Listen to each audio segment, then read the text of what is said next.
Hey guys, and happy Saturday. Well, listen, you asked for it, so I have decided to give you the full story on how I almost quit my first year of teaching because of the traumatizing event of losing one of my students. Hey guys, and welcome back to my channel. As you know, I am Cindy Lumpkin, also known as the LD Educator, and I am a teacher who happened to have started her own school, and I make videos not only showing teachers how they can do the same thing, but just being an inspiration to teachers as well as making videos about special education. So thank you again for being here. Well, after the video that I did last week, which was the one about Abbott Elementary, you guys said that you wanted to know more about the story or what happened after I lost the student. So I'm not going to get into the whole thing all over again. If you want to know the beginning part of how I lost my student, please go back and check out that video from last week. I will link it here. In addition, I will link it at the end of this video.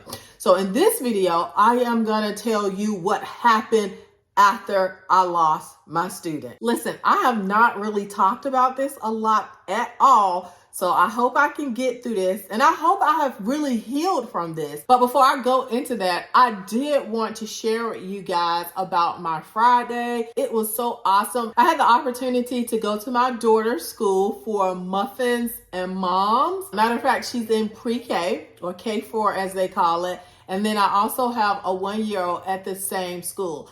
I remember thinking to myself how awesome it was to be able to support my daughter at an event like that. It was so cute. It didn't really last long. It was like at 8:85 in the morning. And I just thought about how it would have been if I was actually teaching in public schools, and how often teachers don't get to support the events of their students because they are away teaching someone else. So I had a moment of like gratitude being there, being able to paint the little flower cups and to hear what she said about me. She said, my ultimate goal is to be a stay-at-home mom. I said, chick, I tried that, and that is what kind of helped sent me to starting my own school, because I knew I wasn't going back to the public. But man, it was so cool to be able to experience that with her without fear of losing my job, without somebody making me feel guilty. So I just kind of continue to have these moments where I still so much empathize with so many teachers who are quitting the field of education because of one, how they're treated, and then realizing how much or how many things that they're missing because of how it is and how unsupported we are sometimes. In addition, when I went to Jackson's classroom, that's my 1-year-old, he has a bestie named Joe, and Joe's mom is a teacher. And guess what, guys? She wasn't there.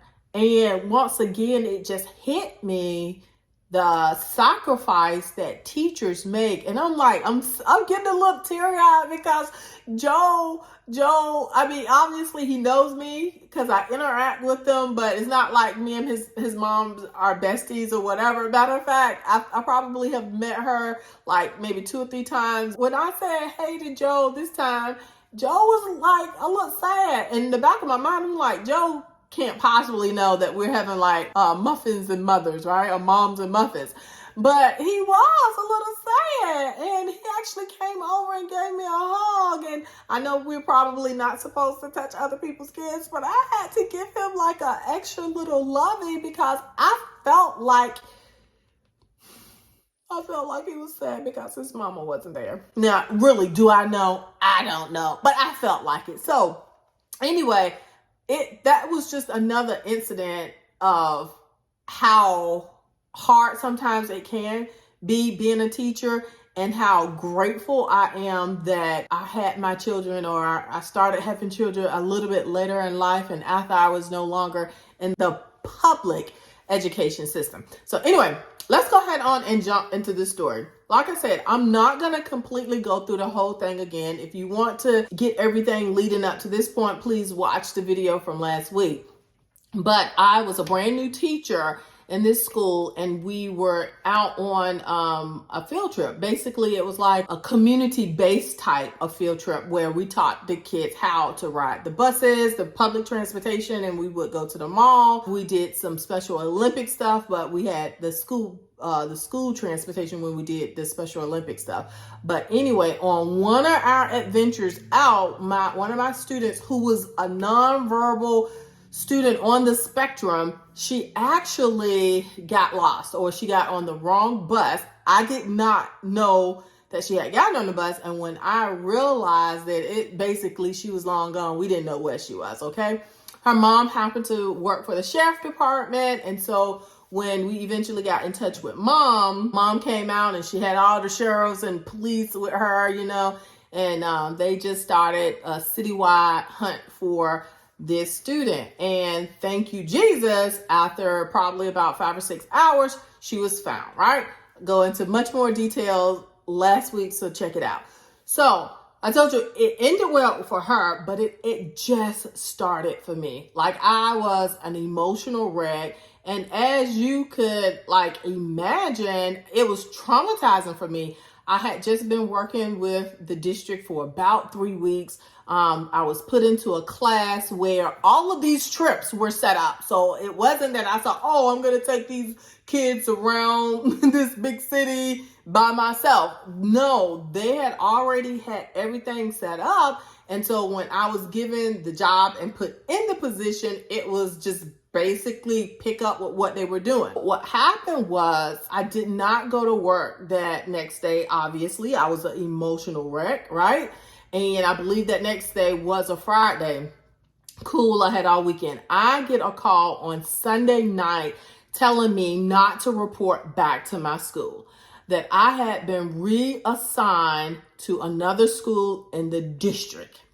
So I was like, what? I didn't know what to think of it, right? So, and once again, people started treating me like I had to play it. Like, it was just, I don't even know. I can't even remember who it was. It was from HR. So didn't know who the person was. It was just like, look, don't go back to your school. You have been reassigned. Report to this particular school and this principal, right? I'm kind of terrified. One, I didn't already know a lot of people, and now here I'm having to go to this new school. So I report to the new school, to the principal, and lo and behold, they really don't have anywhere to place me. And I'm starting to see the writing on the wall. So I'm starting to be made, or to feel like I'm being punished in a way. And really no one is really sitting me down, talking to me and telling me what's going on. The only person that is remotely trying to kind of talk to me, because she's kind of feeling the pressure too, was the department chair, who was out on medical leave at the time, I believe, who all of this kind of has come down on her too. So I go to the new school, in which I really don't have a placement. I was, in the beginning, honestly, for months, I went to the assistant principal's office and cried every day. Really, for real. And before, maybe within a week or so, I asked the principal, I was like, look, and who was a really good guy. I'm really grateful. If I had to be under anybody, it was good that I was under him, because he was almost like a father figure, some sort, to me, right? And so I was like, look, I'm ready to quit. And he looked at me and he was like, you're under contract. I'm like, once again, I'm young and dumb. I'm like, so what does that mean? It's like, well, if you quit, you can get in trouble. You can get your license taken and all of that. So of course, I started to rethink that, right? And so, like I said, from day in and day out for a couple of months, I just went to his assistant principal, who somewhat, I guess, felt sorry for me. And I just cried in his office. In the meantime, I am told by the department chair to get an attorney. They are trying to pin this on you, and they are, they're going to report you. And I guess by this time, HR had already called me too. They told me that they were going to report it to professional standards, which is the governing body for teacher licensure where I live. Now I'm like, you're reporting it to professional standards. Like, I guess once again, I'm really feeling like y'all are treating me like I really did something. So I'm assuming they wrote me up for being negligent or something. And so at this point, the department chairperson, and she also got wrote up, and she was immediately demoted back to a teacher's position, but she ended up getting an attorney. And like I said, she told me to get one and gave me advice on what office to call, and I called. And she also kind of let me know that I was already in the position where it was like a no-win. Like, come to find out, but per federal government rules, the ratio of the students to teachers required a paraprofessional. So one, I shouldn't have been in the class by myself, first of all. And you guys, once again, y'all need to go back and listen to the other video. But there was a paraprofessional who was assigned to the class. But when they hired me, there was another position that came open, and she was going to school to be a special ed teacher, and they just put her in that one. So they totally disregarded the fact that the room that I was in was supposed to have a paraprofessional. So that was one. The other thing is, guys, I had absolutely no training whatsoever. They hired me and report to your school, and here are your students. That was it. No orientation, nothing had been done. So when I got my attorney, we kind of talked about that. I showed him the regs for that. In the midst of all of this, they told me that it was all going to be referred to professional standards. Their recommendations was to suspend me for 10 days without pay, which, now looking back, I don't know, maybe I deserve suspension, but once you realize everything that the district didn't do, I really feel like they owe me an apology. They should have owed me an apology. I should have been able to sue too, right? And, but yeah, so they wanted to suspend me 10 days without pay. Basically, I guess they were saying that they needed to really look to see if they were going to take my licensure. And then it was also like I had to go through some training. And once I realized that they were really just trying to pin all of this on me, I really kind of got angry, and I was already young. So I started to be a little haughty, especially when I figured out that they were breaking the federal law by having me in there, one, and then you were negligent yourself. I was a brand new teacher, no orientation, nothing. I was hired. I don't even think I had a ID at the time. I was hired and put in this room where you already had things even when I dug up the permission slips and so forth, all of those had been submitted by somebody else. And so these were routine trips that the students were used to going on. My lawyer told me not to attend any of their training. So, I put in writing, I was like, per my lawyer's recommendation, I will not be attending blah, blah, blah, blah, blah. And so I know other people started to look at me like, oh, who she thinks she is? But listen, I felt like my neck was on the chopping block, and I wasn't going to really go down. Even now, there's a part of me that takes total responsibility, right? I don't care if the situation was unfair to me. The child was still in my, they were under my care, right? Or she was under my care. So that there's a part of me that accepts that. But I was really angry when this huge district, instead of stepping up to the plate and saying, hey, we dropped the ball, and this is an innocent young first teacher who's been on the job 3 weeks, they really tried to pin this on me. So I was like, So I stopped bucking a whole bunch of stuff. Like, whatever. I ain't doing that. And so I basically, like I said, for months, I just went to this school and showed up, did my time. I started, it was hard sometimes because obviously people were like, okay, she's been introduced to us as a teacher. She don't have a class. She don't teach students.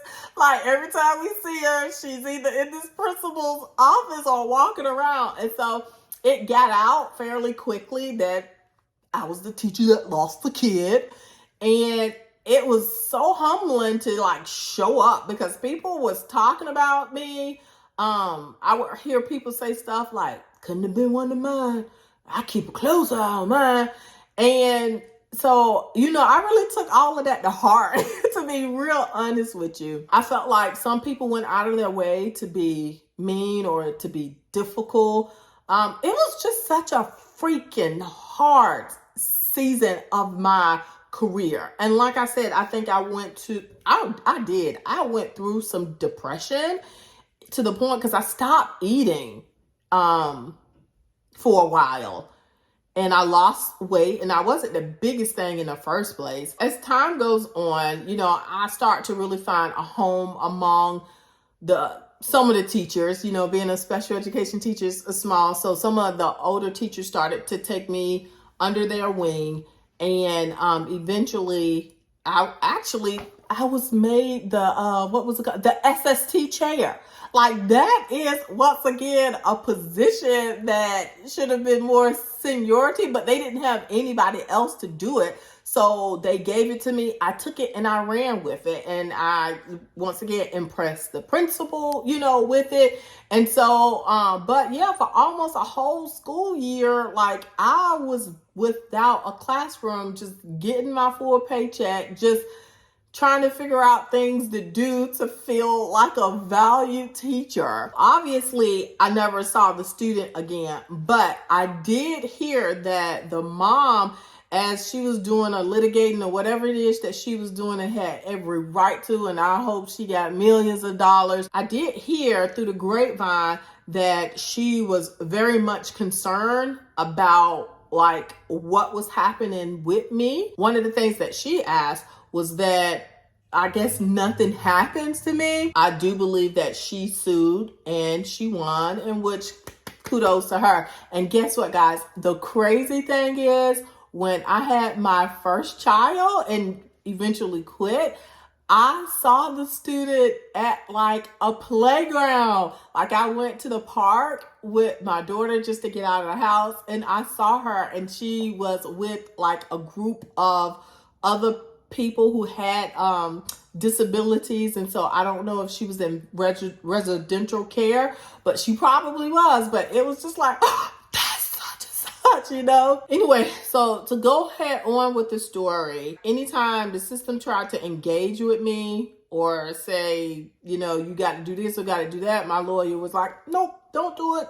And he would write a letter and I would give it to him or what have you. And I think through all of this time, like Professional Standards was doing maybe their own investigation. I don't know. Like I said, I was experiencing some depression. So I did reach out to HR to tell them what state that I was in. And I was referred to some counselors that I did utilize, and I had therapy for a while, which helped. I'm not even sure what happened. Like, Professional Standards never communicated with me. The school system eventually stopped, and my lawyer was like, well, if they're not saying that, you don't say that. And it just kind of ended like that, like real crazy, right? I went on to stay at that school, which was a blessing. I enjoyed the time that I had there. Like I said, I distinguished myself because I was a good teacher. I was made for special education, and I ended up coaching and so forth. So I had a really great, 3.5 years at this particular place. And then I felt like it was time for me to move on. I went to another school and I was promoted to a department chair. And of course, I ran into people who basically doubted me. And it was probably just other teachers, or some of them, who were jealous that or they felt like I shouldn't have had that position at such, I guess, an early age, and especially after having something like that. But I went on to do that for another 5 or 6 years. I did an excellent job at it. And then I just kind of got bored in that position, and I really missed working with the student. I liked the kind of freedom that administration gave me, that I wasn't structured here, or, teaching first period, second period.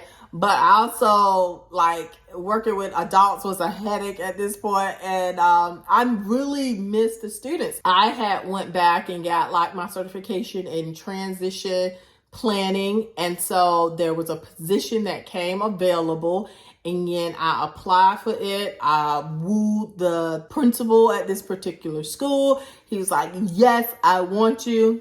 And guess what happened, guys? My past came back to haunt me.